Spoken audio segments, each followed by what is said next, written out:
Bonjour à tous et bienvenue. Je suis heureux de partager avec vous ma recette des boulettes de viande. Vous allez voir que dans la farce, je ne mets pas de pain et que malgré cette absence, les boulettes vont tout de même garder leur tenue à la cuisson. Nous pouvons maintenant rentrer dans le vif du sujet. Allez, c'est parti. La toute première chose que l'on doit faire quand on veut réussir ce plat, c'est de faire une bonne sauce tomate. Et pour réussir cette sauce tomate, il nous faut un oignon émincé que l'on va faire suer sans coloration avec de l'huile d'olive. Puis on rajoute une branche de céleri émincée grossièrement, l'équivalent de 2 kg de tomates coupées en quartiers, bien mûres, une cuillère à soupe d'origan, 10 feuilles de basilic ciselées, une cuillère à soupe de sucre pour contrer l'acidité naturelle des tomates, et enfin une cuillère à soupe de sel fin. On laisse mijoter à feu doux 40 minutes. Et on mixe et le tour est joué. Pour notre farce, il nous faudra 400 g de chair à saucisse que l'on va détendre à l'aide d'une fourchette, surtout quand la viande sort du frigo. On rajoute 600 g de viande hachée de bœuf que l'on mélange avec notre porc. Et pour que le mélange soit homogène, on va faire ça petit à petit.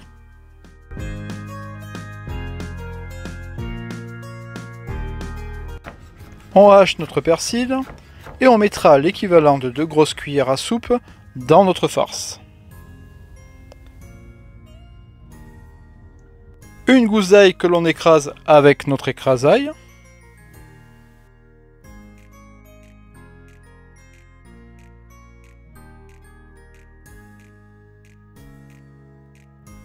Dix feuilles de basilic ciselées finement.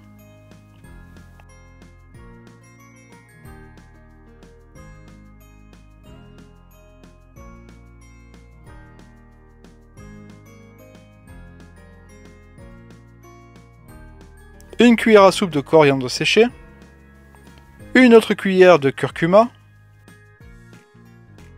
une petite cuillère à café de cumin, et on mélange bien le tout. Dans cette recette, vous pouvez modifier les herbes aromatiques et les épices à votre convenance, cela dépend de votre goût. Et surtout, n'ayez pas peur d'être créatif. Puis on casse 3 œufs dans notre farce, et on mélange encore une fois le tout avec énergie. Pour former nos boulettes, bien là on n'a pas le choix, on y va avec les mains. Préalablement, j'ai fariné mon marbre et mes mains pour éviter qu'elles ne collent. Je forme mes boulettes en les faisant rouler entre les deux mains. Puis une fois qu'elles ont leur forme, je les termine sur les plans de travail avec un peu de farine. Normalement, on doit pouvoir faire au moins 14 belles boulettes.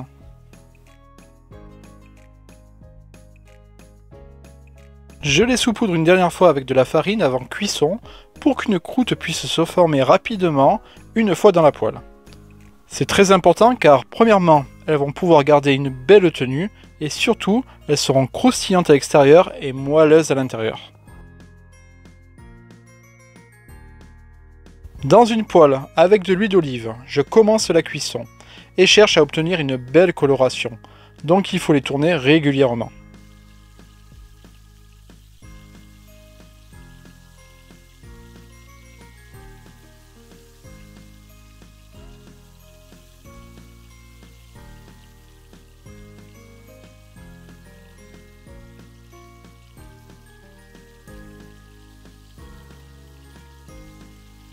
Une fois la coloration voulue obtenue, je les place dans un plat.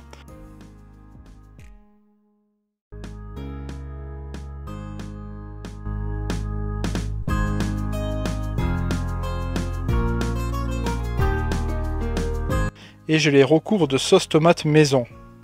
Et comme vous pouvez le voir, une vraie sauce tomate maison, eh bien, elle n'est pas rouge. La couleur va tirer plutôt sur du orange, et si on la veut rouge, eh bien il faudra rajouter du concentré de tomate au départ de la cuisson. En général, quand je fais de la sauce tomate, j'en fais beaucoup, comme ça j'en congèle une bonne partie et j'en ai pour tout l'hiver. Puis je les saupoudre de parmesan généreusement.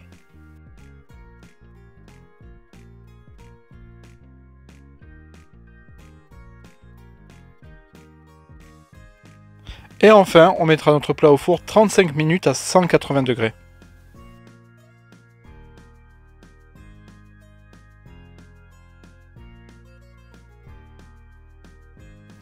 On sert nos boulettes bien chaudes sur un lit de pâte. On arrose le tout avec la sauce tomate et voilà, le tour est joué. Il nous reste plus qu'à déguster ce plat familial si simple et si bon à la fois.